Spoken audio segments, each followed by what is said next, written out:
या उससे बेहतर हम लोगों के प्रदर्शन के होने की पूरी संभावना है। देखिए, ये लगभग 1.5 दर्जन सर्वे एजेंसीज के रुझान आ चुके हैं। लब्बो-लुबाब ज्यादातर एजेंसीज के रुझानों का यही है कि एक बार फिर एनडीए सरकार का बनना तय है। ये रुझान एक संकेत देते हैं कि एनडीए को बढ़त है, लेकिन जो हमारे विश्वास का आधार है वो पार्टी कार्यकर्ताओं का जो फीडबैक है, जो बूथों पर काम कर रहे थे, एनडीए के साथी दलों के कार्यकर्ताओं का फीडबैक है, जो अपने अपने क्षेत्रों में एक दूसरे घटक दलों के उम्मीदवारों के लिए काम कर रहे थे। तो पूरी तस्वीर स्पष्ट है।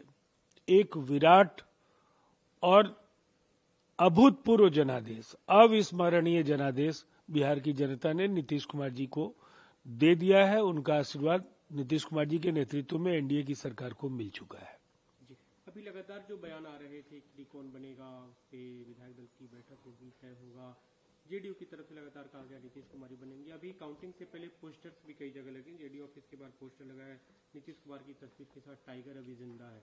आपको लगता है यही टाइगर फिर से सत्ता में? टाइगर अभी जिंदा है। बिहार के चुनाव का जो सबसे बड़ा जो यूएसपी है, जो हम कह सकते हैं कि जो जितनी भी शंकाएं विपक्ष की ओर से खड़े किए गए, उन सबका जवाब मतदाताओं ने दे दिया और कहीं कोई संशय नहीं है। नीतीश कुमार जी ही अगले मुख्यमंत्री होंगे, उनके नेतृत्व में एनडीए की सरकार बनेगी। लेकिन आरजेडी ऑफिस के सामने एक पोस्टर लिखा है अखिलेश यादव है, तेजस्वी यादव है। अब देखिए, उनको आने वाले समय की चुनौतियों का सामना करने का मादा ईश्वर दे।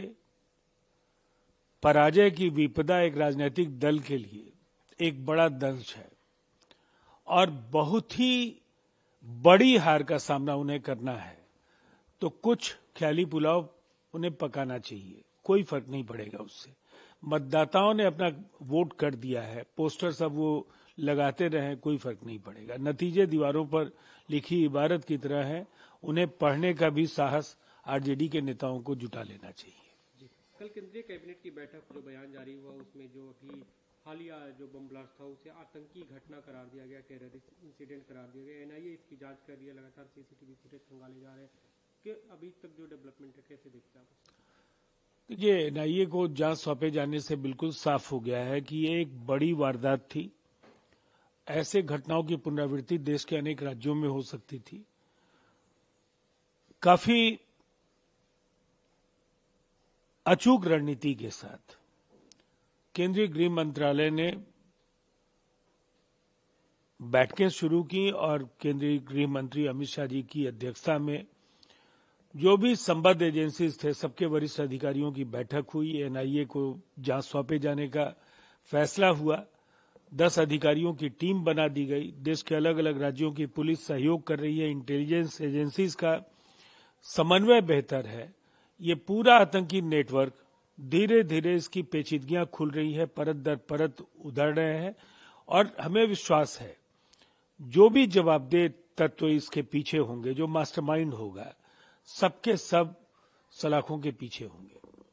अभी हाल में जो एक बिल आया था जिसमें जो दागी सांसद हैं, दागी विधायक हैं या जो प्रधानमंत्री मुख्यमंत्री भी हैं, उनको पद से हटाने की बात कही थी, उस बिल को अब जेपीसी में भेजा जा रहा है। 31 सदस्यीय जेपीसी बनाई गई है, लेकिन कांग्रेस ने उसका विरोध किया है कि ये रबर स्टाम्प पे भी साबित होगा।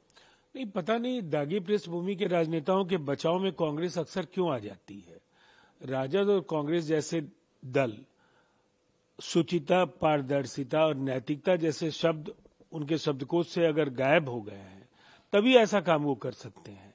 मुझे लगता है ये आज जिस तरह से एडीआर या इस तरह की एजेंसीज के समय समय पर रिपोर्ट्स आते रहे हैं, इन दलों के कई नेताओं की जो संलिप्तता बड़े मामलों में रही है, निसंदेह अदालती मामले लंबे समय तक चलते हैं, लेकिन इस बिल के आने के बाद कहीं न कहीं जो ऐसे तत्व होंगे उन पर लगाम कसना आसान हो जाएगा।